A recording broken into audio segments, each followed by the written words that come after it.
Good afternoon, YouTube. Welcome back to my channel. In today's video, we are going to do a Utricularia tour. Now, a lot of you people are going to be like, what is a Utricularia? Well, it is a group of carnivorous plants that I have fallen in love with over the last 12 months or so. I've always had a few, and there's been a few in my videos from time to time, but I want to show you how my collection is growing over this year. And we're on the warm side of the greenhouse for now, but we're going to take a tour of the cool side as well. But I just wanted to show you kind of what's in bloom right now for Utricularias. They're such a cool little plant. Keep in mind these are miniature species. These are all terrestrials, and they can grow happily in a 4-inch pot for a long time. They may need dividing, but that's about it. So what you see is almost as big as they get. And this one here, it's called Gramifolia, and it's almost like a grass that grows on the top. And this can actually grow submerged as well, underwater. And there's a few blooms on it. It's been blooming all summer long, so it's kind of spent on its blooms, but let's see if we can get a look here. So these flowers are very tiny. There's a good shot of them. Little purple with purple veins in them. They're quite tiny. These are all miniature plants, and they grow well in terrariums and greenhouses and in little teacups on your windowsill and anything like that. This one here is Nephrophylla. A little bit different. It gets medium sort of sized heart-shaped leaves on it, as well as a whole bunch of little tiny leaves, and little white flowers on it up here. Let's see if we can get a look at this little white flower here. White flower just absolutely pops, and just absolutely pops here. I'm trying to get the orchid leaves out of the way. And it's got a little bit of yellow in it as well. Now, I like these guys because they're super easy to grow. They grow in a peat moss, sand base, and yeah, just great. Now this one here, Biloba, is one of my personal favorites. It doesn't look like much. Like if you look at this on the ground, it's like little tiny blades of grass. But it has these amazing flowers that come up, and I accidentally kinked the flower stalk a few weeks ago. It's still doing okay, but look at how purple these flowers are on this. Just amazing. And there's 2 different spikes, so that's good. We got a new one. But it's just amazing. Like, look at this little blades of grass and these big, huge spikes that come out of it. So they're all unique in the way that they all sort of look different. You compare too many and they start to kind of look the same. There's different kind of groups of them. This one here has little round leaves. I don't have any flowers on this one yet. Pubescence. And here's a different one again with some different sort of teardrop leaves. Livida, something like that. Here's the tag anyways.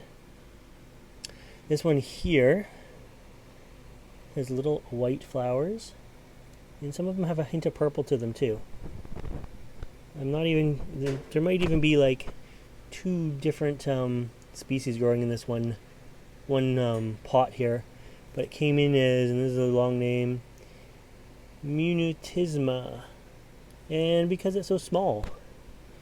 I do have some of them separated a little bit. There's Subulata. This one is a super easy grower. And I kind of keep it away from the rest because it can self-seed and end up in places it's not supposed to. This one here is Caliphyta.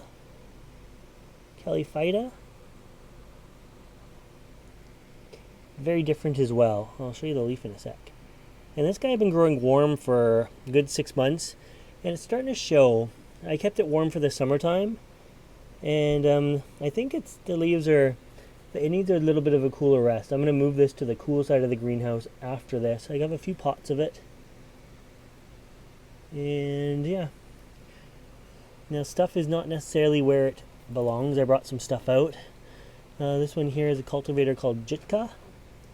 And eventually it will be nice.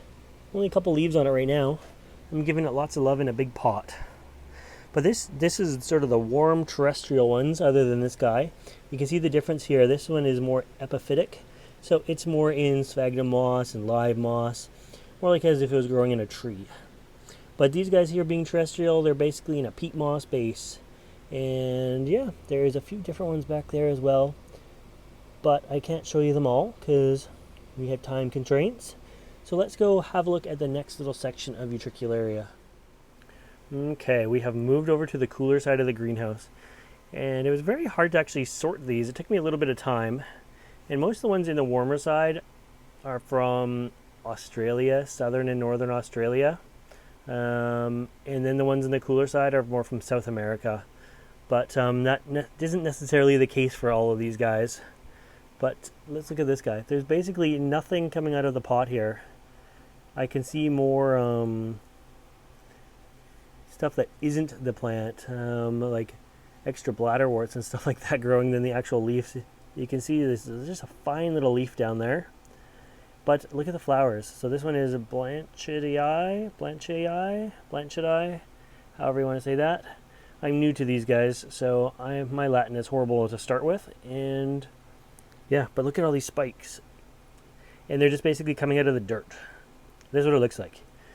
If you were to see this without spikes, you'd be like, why are you growing dirt? This one is a first time bloomer for me. I'm just getting my first look at it myself. Rostrata. Tiny little plant. White flowers. Kind of little bunny ears on it. This one I brought up because it was just kind of neat. This is a hybrid. There's the tag for it. Neprophila cross Geminibola. And yeah, and there's a few others, cooler growing ones at the back, but I brought these ones up. This is Prelonga. It has one of the larger leaves of the group. It has these long leaves that come up like big blades of grass that are 6 inches, 8 inches tall, and then some little short leaves too that are different shape. So I haven't got this one to bloom yet, but I have it experimenting in a few different locations, but I hear it takes cool to make it bloom. Let's see, what else can I show you? We'll move away. We'll stay in the cool side now, but we'll move away from some of these terrestrials. Here is Sandersonii. This one it flowers profusely. Little teardrop shaped leaves. And again, you can grow this on a windowsill, or people grow it in little cups, little terrariums, basically wherever you want to grow this. It grows. It's easy to grow. So, and I'm just finding them they're easy to flower and easy to grow and just fun to grow. All the different little shapes of leaves and stuff like that. And there's a few others here, but they're not much to look at yet. So we're going to kind of skip over these. These are some of the epiphytic ones I have. And I'm going to just take you down below here. And I'll show you some of these guys down here. These are some bigger species. Now this is one of my first ones, Longifolia. I wish it had some flowers on it right now. Most of this group have very big orchid-like flowers. And they're about the size of a quarter or bigger. And much bigger leaves on them. So if we look under here, we can get a good look at some of the bladder systems on this. You can see they're very clean because they're not in the dirt, so they're very white. You can see them along the stolons.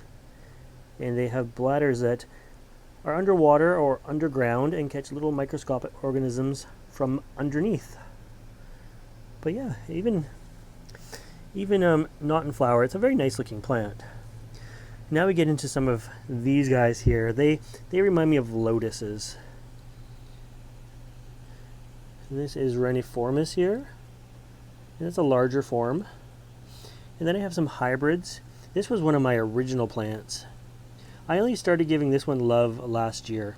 It was just a little tiny speck. It had gone backwards for several years, growing here and there, not growing properly. And I finally decided, I took an interest in these guys and started giving this love. And this one is a hybrid. It is Neblifolia cross Reniformis. And it's going to have beautiful flowers on it.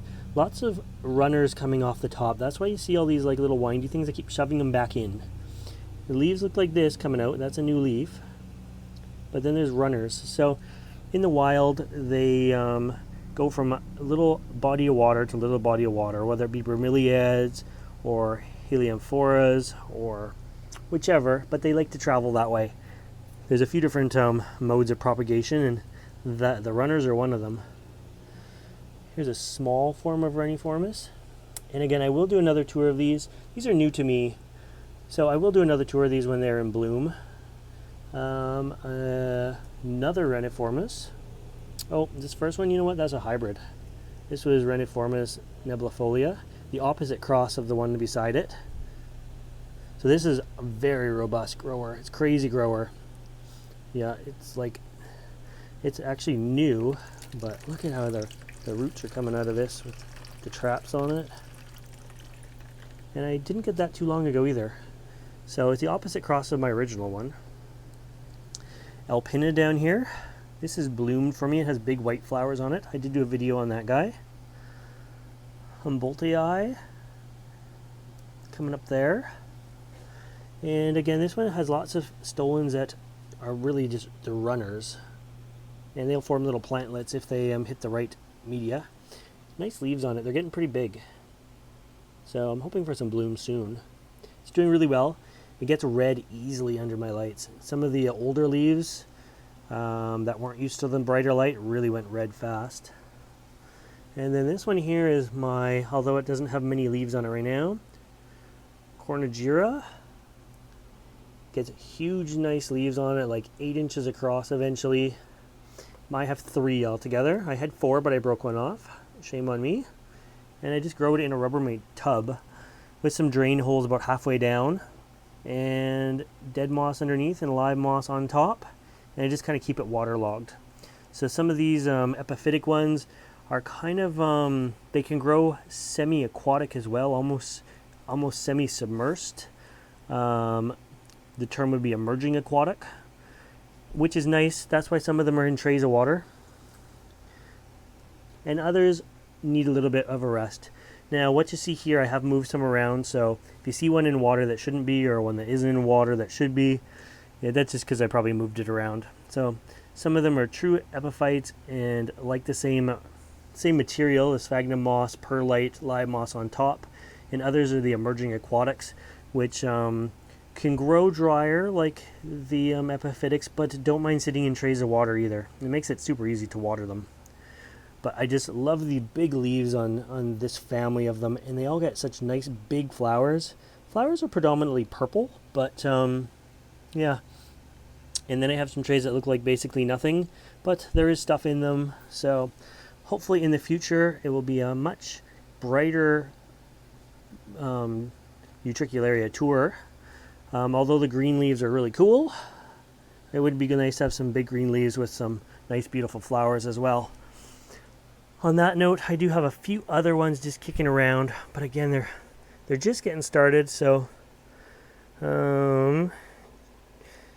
Jamesoniani, Manii, Campbelliana. But if we look really close at these guys, they're not super impressive right now. If you know what you're looking for, you can see some little green leaves in there. But this one will have the yellow flowers and red flowers, and sort of a pinky flower, I believe. And then there's a few others kicking around as well. I ended up with 3 different Quelchii, I think they're pronounced. Quelchii. Anyways, I have 3 different forms of that, and each pot right now has like 2 to 4 leaves and isn't all that impressive, but they have nice red flowers when blooming as well.